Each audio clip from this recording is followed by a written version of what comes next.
Hello and welcome to DCC Model Railway Signalling. In this video we're going to give you a sneak peek of some of the new features that will be available in the next version of the software, which is due for a release within the next sort of two or 3 weeks. So I'll load an example layout up that gives you an example of some of these features. So this is one of the automation examples that will come sort of pre-installed on your DCC model railway signalling system. And what I've done is I've just developed it further.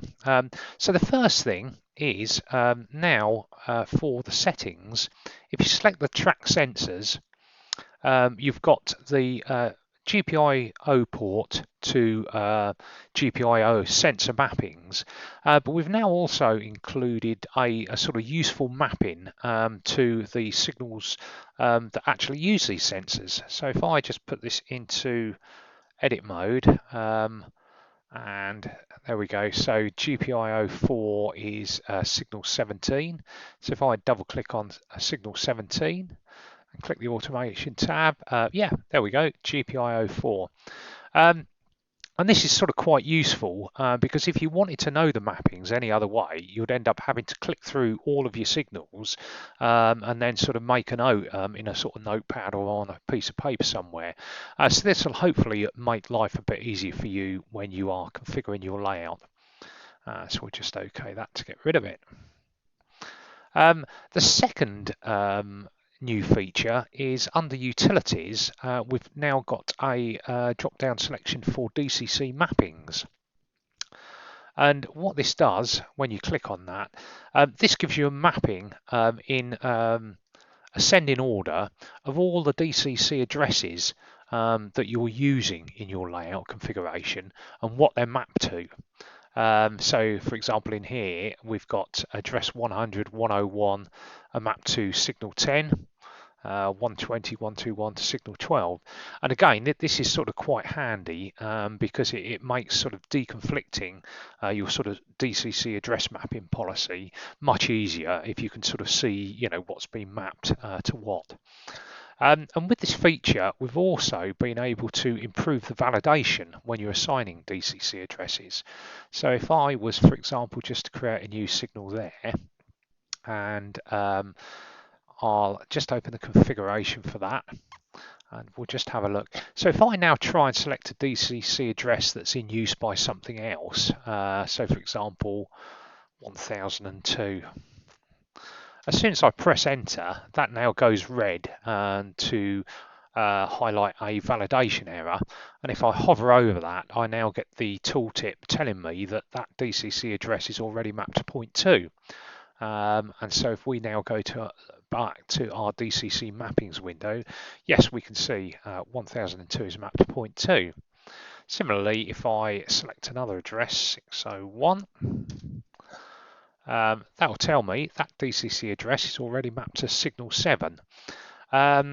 And I certainly found this useful for myself because I was having all sorts of problems debugging a layout configuration, and it turned out that I'd inadvertently mapped a signal and a point to the same DCC addresses, and it was quite confusing for a while. But the only way I was able to sort of find that before this validation and this listing was introduced was by clicking through every single signal and every single point on the layout just to see what was said.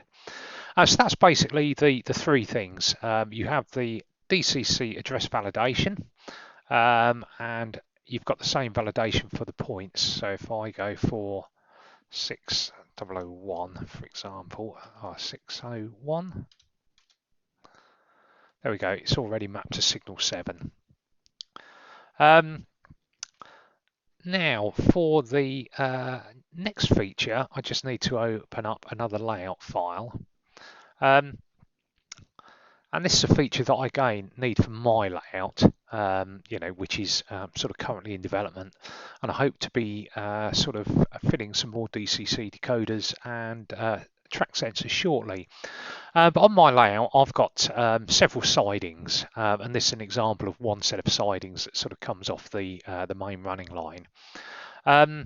And up to now, you've really only been able to configure track occupancy in terms of the occupancy before a signal.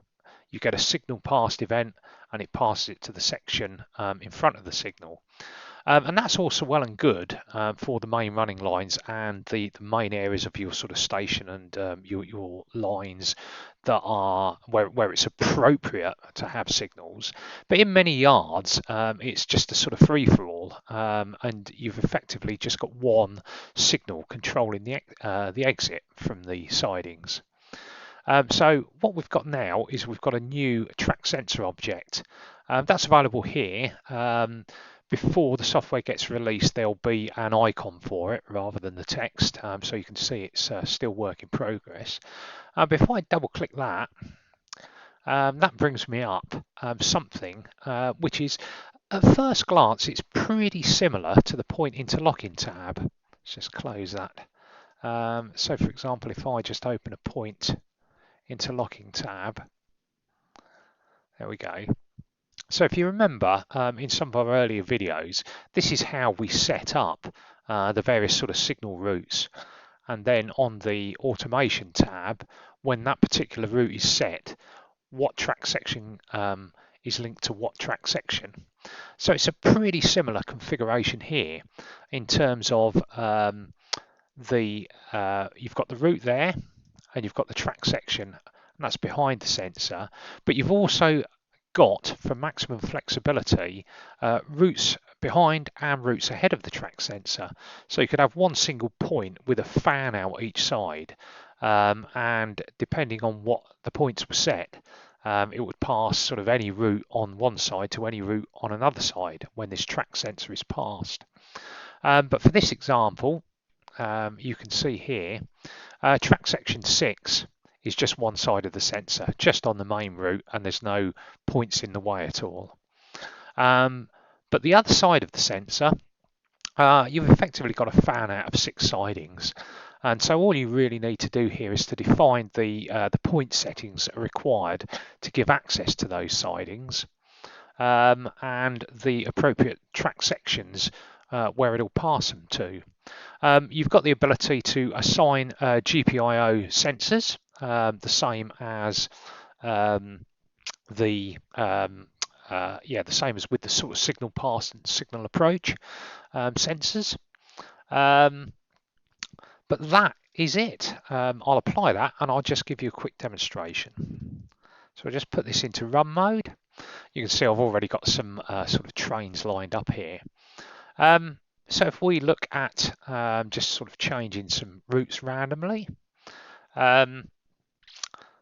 because that's a shunt ahead signal, the trains can effectively do what they want, and that's just really controlling the exit onto the main line. So it's there. If I just click on that, it's passed to there.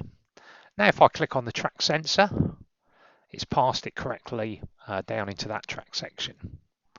If I now change the points to something else,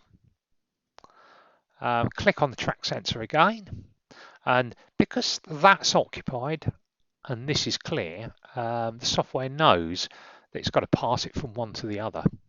If that track sensor gets passed again in this configuration, it'll pass it back.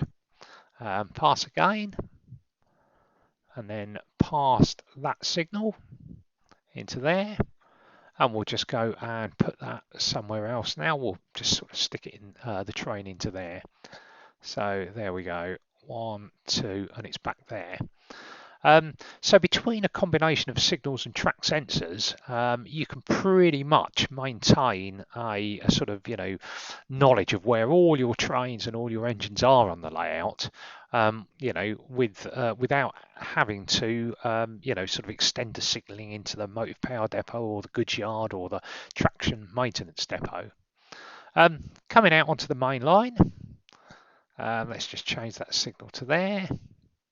And if we set the points up, there we go, and it's now gone onto the main line. And let's just set that, take that, send it back again. And that is track occupancy sensors.